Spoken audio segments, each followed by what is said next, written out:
Yo, it's ODB from OLP. This is issue 108 of Mini Truckin Magazine. It's going to close out the 2000 year, so it's the December 2000 issue. One of the baddest built mini trucks, came straight out of MIC. I'm not going to attempt to say the owner's name.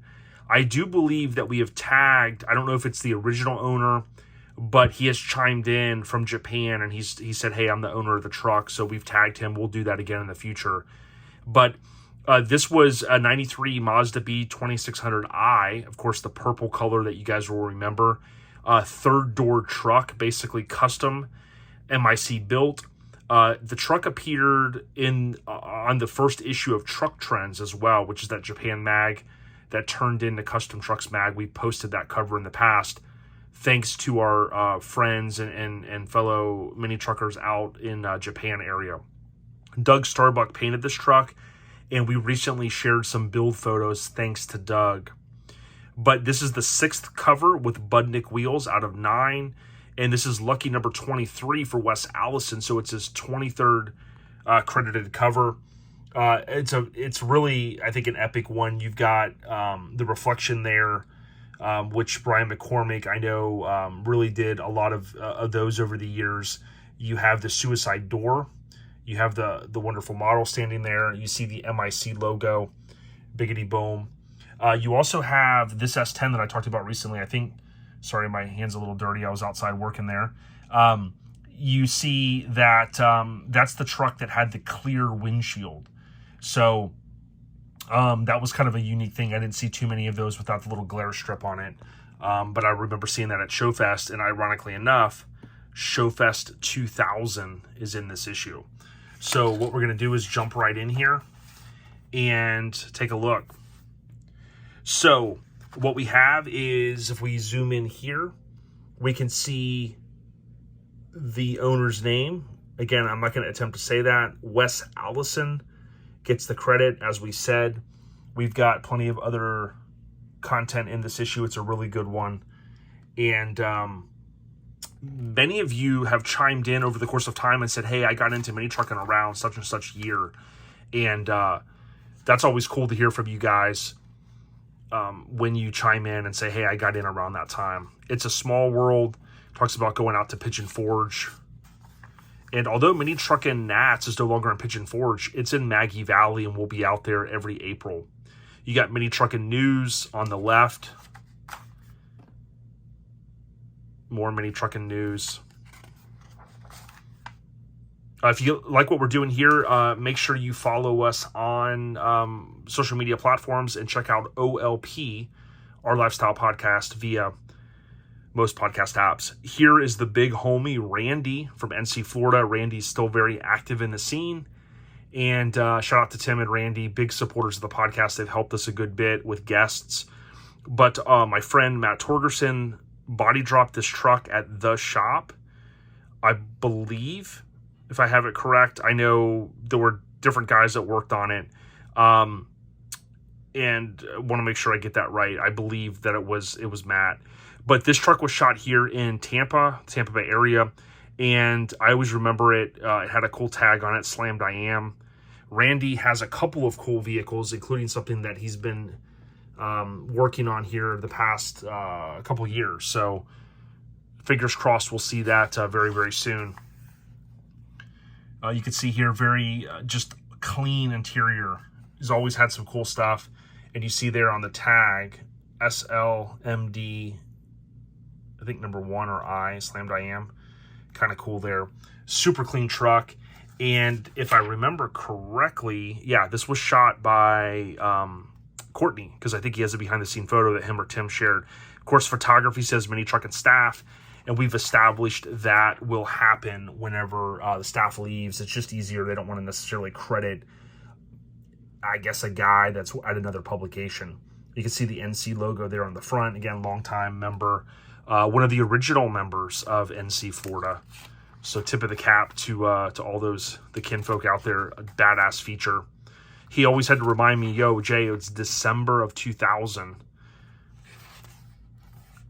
Here you go. Basically, Dustin Haven's S10, at least with that main photo, and doing a step notch there. That's an old school term by today's standards because, I mean, people still need step notches, but so many guys build full frames and stuff. Here you can see paper cuts, the custom shop right there across the windshield. I think the custom shop, right? That's the paint shop, but there's a few with a similar name, so it's hard to keep up with those. Here's Silver Star Customs. We'd eventually see them with the giveaway blazer that they gave away at Showfest one year. And you see custom paint, body drops, fast bags. Again, that was a throwback term in the past on the podcast. Fast bags. It's when guys were upgrading from 1/4-inch lines. Sean Orndorff's S10, which we saw, ironically, at Showfest 2000, and that's where this photo was taken. I know the full-size Chevy was parked right next to it, the OBS. Crazy truck, my understanding, no longer in existence. We'll see more of it, of course, here in the pages of Mini Truckin', but Sean Orndorff. Dog Days. Dude, I would take this thing any day of the week, man. How could you not love an old 84 Isuzu Pup or, you know, Chevy Love, kind of the same deal. But look at the colors on this thing, the front end. Dude, this thing is timeless, in my opinion. Even the interior, super awesome. Lance and Mike laid it down with this one. You can see the 84 Pup, and it was Tracy Stanley. Look at those formats, though. Super clean. Love seeing features like this. Definitely deserving of a feature. And you can see Pacific Northwest, the Washington plate, low puppy, some of the WA kinfolk, Pacific Northwest, PN Dub. They'll chime in, I'm sure. They probably know who this guy is. But super clean, man. What a awesome truck, man. I look at that and just go, boom, that's Mini Truckin' 101 right there. Here is Bill Thompson with wired holiday wrapping. So again, remember the way some of this stuff would work out is they would be doing these features. You know, the issues were being worked on months in advance. So that's why, you know, more than likely people were getting this issue like, you know, late October, early November. So they're tying in that whole thing there. Push to open, power slider for the Frontier Crew Cab. Again, Crew Cab Minis start to become on the rise at this period of time. At this point in time, we'll start to see a lot more of them, including the Nissan Frontier there. Sled Time, so the best of the best. You can see Sport Compact Minis playing a big role. This truck, crazy, still around. It's awesome to see him, the Nissan right there. That's the topless one. My buddy, shout out to Dizzy, Don Dizzy Designs. He's been helping a lot of shows with his little animations and stuff. He helps Hammered Weekend Wear a lot. He had an opportunity to buy that truck, and he went to pick it up, and something went awry that day, and the guy kind of ghosted him. Said the truck was in an accident. Seemed kind of weird, but hopefully the truck will surface again one day to ride again. Convertibles, you can see the Trucks of Rosa. AIM Industries, all those years, big supporters, advertisers. Foreign exchange, so Wes Allison lays down some epic photos. Some of these, I believe, would appear in the Master Image Customs little pamphlet. They're different pamphlets and collateral, I guess you could call it. Dude, super sick. I mean, this photo alone right here, I mean, boom, what are we looking at? We've got the side swing tailgate, full custom inside the bed, spun aluminum deals, right? You have the back window Master Image Customs, the third door, the side tilt hood. I mean, you basically have everything that Mike is dreaming of doing, because I mean, Mike would get buried if he went toe to toe with this thing. You know, let's just be honest, right? Pretty much every Mazda would. Look how good a job they did underneath. And this is when a time that not all of these big high-end show trucks were doing everything underneath with painted this and painted that. You can see they left the leafs. You know, that's just what they did. Shout out to Sean Mahaney, rest in peace. Did a lot of work on it. We had Rob Baji on, the owner of Master Image Customs, and we talked about this truck. So again, we would ask that you check out the podcast. There's that front cover image without the model standing there. But Wes Allison, probably to date, you know, arguably on this, I mean, maybe his best cover to date. And I mean that with all respect, because I mean, think about the amount of time, to lay down, you know, the sheen of water here where they're at. If anybody has any other intel, like maybe where it was shot or, you know, any recollection or you were there, we'd love to hear from you. But foreign exchange ties into the fact that the client was overseas. So they basically built this thing, and our friend Jason Redden, he is from Mini Truckin Mags for Sale, MT Mags for Sale, Low Yodas, Low Moz Dogs, all that stuff, his cool pages. He visited MIC back in 2000 when this thing was under construction, and took a couple photos that he shared in the past. And it seems like it was pretty much finished. I think it went to Cow Truck Jam, and then boom, it was shipped out. I think it maybe hit one show here. You guys can keep me honest there. But, you know, again, you still see the bed looks, you know, it retained that stock look, the clear lights that were super popular then. It's got the bumper on it. It just really, really, really classy build. And it's crazy that probably only a few people got to see this thing before it was gone. You can see there the MIC valves. That's what we talked about with Rob, that so many people have said, man, I'd love to, you know, doing an old school build, you know, I'd love to have some of those old MIC valves and or gauges. Rob kind of was going to look into it, the feasibility of it. Said he still has a lot of the old stuff, but, you know, we'll have to kind of see. But, you know, pretty cool. If you look at the write-up, this was a little bit different as well, as you basically have it all come in here, but so much detail on this build. You'd have to accompany it with a crazy write-up, and that's what they did. And boom, that was pretty much it right there. So you see the MT to kind of say, hey, boom, feature over. But I mean, for a cover and a 4-page feature, I mean, arguably one of the baddest trucks built. I think it had so many mods, and it just was right. Technically not body dropped, I don't think. Technically, but didn't need to be. I mean, this thing is just sick. I mean, look at the top of the door here. Get it to focus there. I mean, like, just well executed. I think that's the best way to say it. But Lance did the write-up. Wes, as I mentioned, shot the epic feature. That was the cover truck. Again, the 6th, what did I say? The 6th out of 9 with Budnik wheels. Here is the Lone Ranger, no sympathy for the weak. Super clean build. Didn't see a lot of Rangers. This thing to me is laid out nicely. I always dug those wheels, so they look damn good. Those are the Nietzsche spikes, I think. You see here, you know, clean paint. I always thought the interior was on point. You know, that a lot of tweed. You got the Dreamcast. There's a throwback term for you. It looks like the Dreamcast controller sitting in there. I mean, if Mike doesn't have a TV screen with video games in his truck, I'm coming after him, man. Because I think I'm going to do that. Because that's old school right there. You can see super clean front end. I mean, these front ends to me were just always clean, just with the billet grill. This always stuck out to me too, and this is a forgotten memory right here. This has to be one of the smallest tanks ever. You guys could chime in if you knew the homie. Presumably for the air suspension. I always thought it was cool that if that was the case, you know, if you had a full-blown show truck, you don't need a huge tank, especially if you're not going to drive it and air it up all the time and stuff like that. That tank always stuck out to me, and it was kind of something I had wanted to do with having, you know, a minimalistic tank in my truck.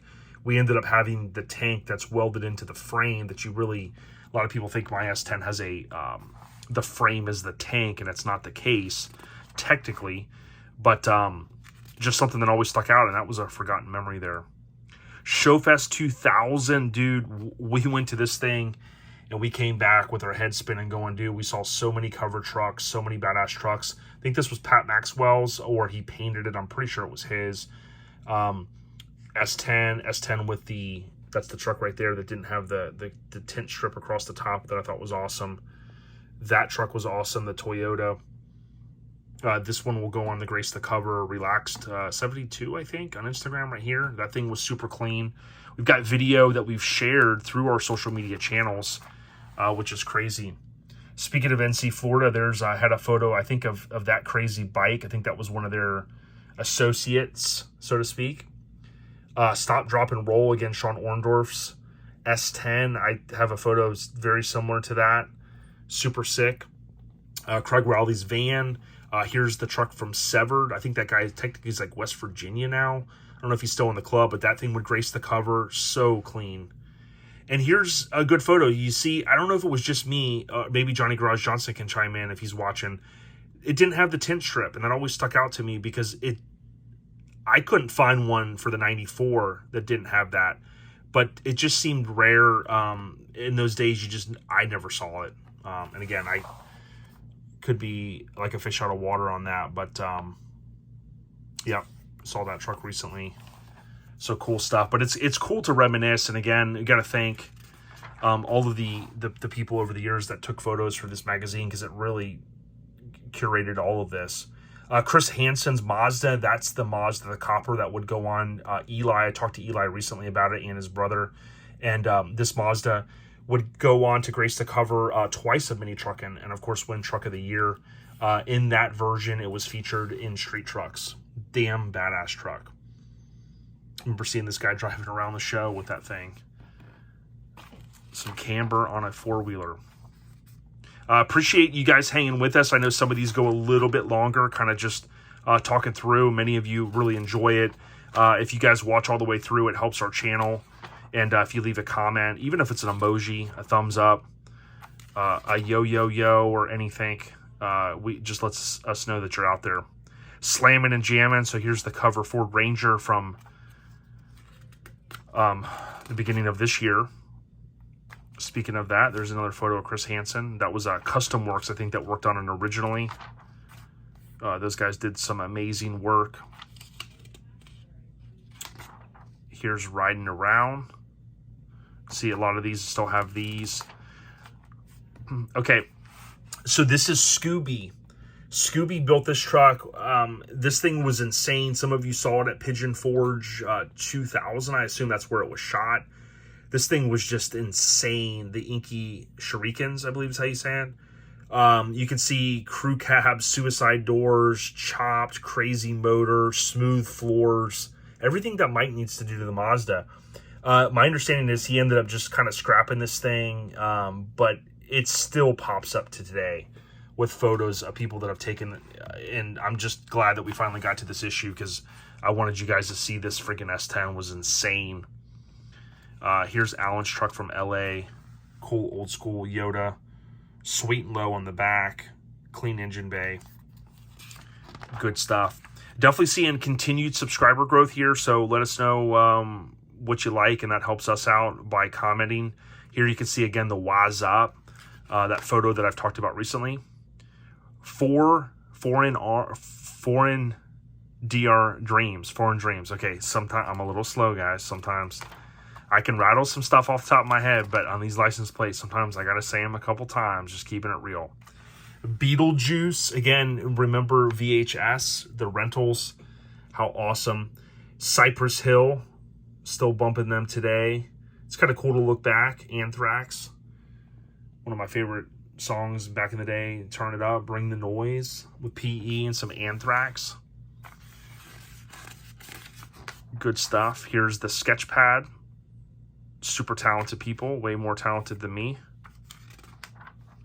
Farewell, my friends. This is pretty weird for me. I've never left a job before and had so many people know about it. Yet here I am cleaning out my desk in preparation for my new, for the new occupant and answering phone calls.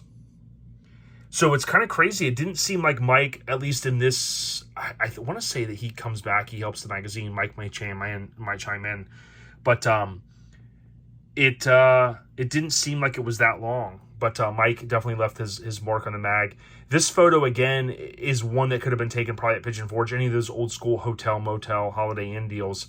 But I do remember a group photo just like this taken at Showfest 2000, so that might have been at that Ramada or wherever it was where Severed and all of us would stay. They had an area just like this. So anybody in this photo, can anyone confirm? I'm guessing they just added, of course, that in there. But yeah. Here's the Timeless Customs Manufacturing. This might have been, I don't know if that's a spinoff. You know, those are the Grant / Alter Images build. So here we see local minis. Ironically enough, these guys announced within the last week of recording this that these guys are back, which is cool. I don't think that they ever left, but I think the word I used on the podcast was dormant. So they're back. Here we see that same photo of Eric cruising right there in Tampa. So that's kind of cool. They reused it there. We see the Toyota For You to Envy, the North Carolina plate. The Blazer S10 orange lowered atmosphere. And my buddy Russ had these on his Blazer. KMC Stealths. Kind of cool. I wonder if that's a picture of his wheel. I don't know. Never thought about that. A lot of people had them though.